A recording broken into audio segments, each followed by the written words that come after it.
If Running Up That Hill isn't playing in your head all day, we're suspecting you've yet to see Episode 4. Stranger Things has taken the world by storm, as it always does. The current season has introduced a new bad boy, Vecna. His story is full of insane twists and turns. They're so well thought out that it's impossible to not think the Duffer Brothers always meant to rope him into the show. We've dug out possible clues, so you don't have to. Let's go. Before we jump into Vecna's origin story, let's give a virtual round of applause for the one and only Jamie Campbell Bower. The internet, along with die-hard Jamie fans, can't get over his acting skills. From good boy to bad boy, he flips the switch so smoothly that you genuinely don't see the transition coming. Vecna is a new murderer from the Upside Down who resembles Freddy Krueger. Bower, who has previously played villains in the Harry Potter and Twilight movies, is fantastic in the series. He provides powerful energy while acting beneath layers of prosthetics and special effects makeup. Yes, it's him below doing all that work. His eerie voice is also his. On a side note, Jamie loves villains, and he doesn't think Vecna is the villain in the story. We'd have agreed with him if he wasn't gouging out the eyeballs of apparently innocent teenagers, but let's just agree to disagree, Jamie. Is Dr. Brenner responsible for creating Vecna? Apart from 11, did anything good come out of Hawkins' laboratory? The bloodbath shown in Season 1 has finally been addressed. For the longest time, we knew the Demogorgon to be a villain, except the real question was, who set him loose? Season 4 introduces us to the Creel family. We're led to believe the house is haunted, and you fall into the trap of believing the Demogorgon is somehow responsible, except it wasn't a strange entity disturbing them. It was their youngest son. He's shown to be different and apathetic. All the while, his extreme emotions and distaste towards the actions of his parents force him to murder them in traditional exorcist fashion. His powers overcome him, and he falls unconscious. Dr. Brenner finds him and declares him dead. He goes on to confine him within Hawkins' laboratory as his own guinea pig. The doctor helps rehabilitate him and tattoos his arm with the number 001. He grew up at the facility, working for Brenner in his scheme to experiment on other powered children. His experiments and tests that he puts him through make both of them realize how powerful he truly is. Foreshadowing a bloodbath, Dr. Brenner begins to subdue and torture 001. Yeah, we know, if he thought torturing a boy to insanity was the way to go about things, we suggest Dr. Brenner talk to a therapist. Anyway, here comes 11. Once he realizes she's powerful enough, he begins to tell her that Brenner is out to kill her too. He tries to help plot an escape plan, but the two are caught. 001 goes on to kill almost everyone in the facility, leaving both 11 and the audience shocked. She refuses to follow him and decides to stop him instead. We can guess 11 goes on to escape through the very tunnel within the facility that 001 shows her. The events that Season 1 begins with now make perfect sense. What's worth thinking about is Dr. Brenner's role in all of this. From the get-go, he's been manipulative and secretive in attaining his goals, which, to be honest, are still unclear. Did he intend to assemble an army of children, as in the Umbrella Academy, only to lose control? Probably. However, instead of helping 001 learn to control his emotions and power, he did the exact opposite. Maybe Jamie is right. Vecna isn't the villain we should all be fixated on. Now, Will's disappearance. By now we know that if Vecna's right around the corner, we're going to hear a grandfather clock chiming soon. Thank God for those of us who use regular clocks, right? Keen observers and listeners heard the grandfather clock chime before Will was taken into the Upside Down. He falls off his bike while riding back from playing Dungeons and Dragons after witnessing the Demogorgon in the middle of the road. A loud clock chime can be heard as he tumbles down the hill,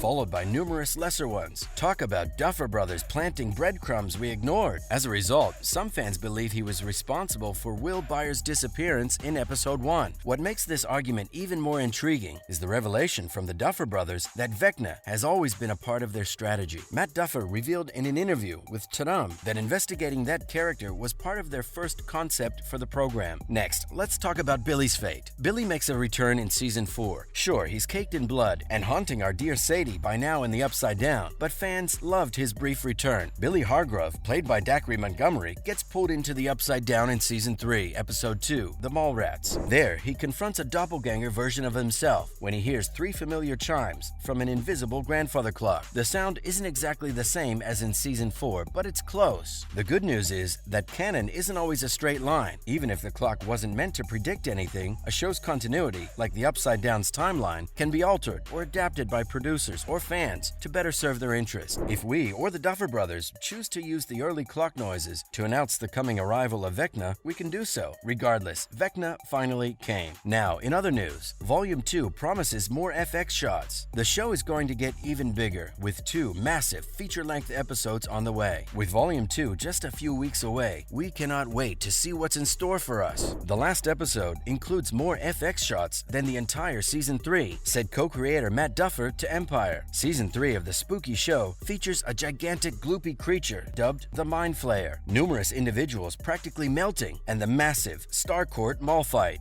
They promise an hour-long sequence in the final episode that is one of the most complicated scenes they've had to create. Now it makes sense why every episode costs $30 million.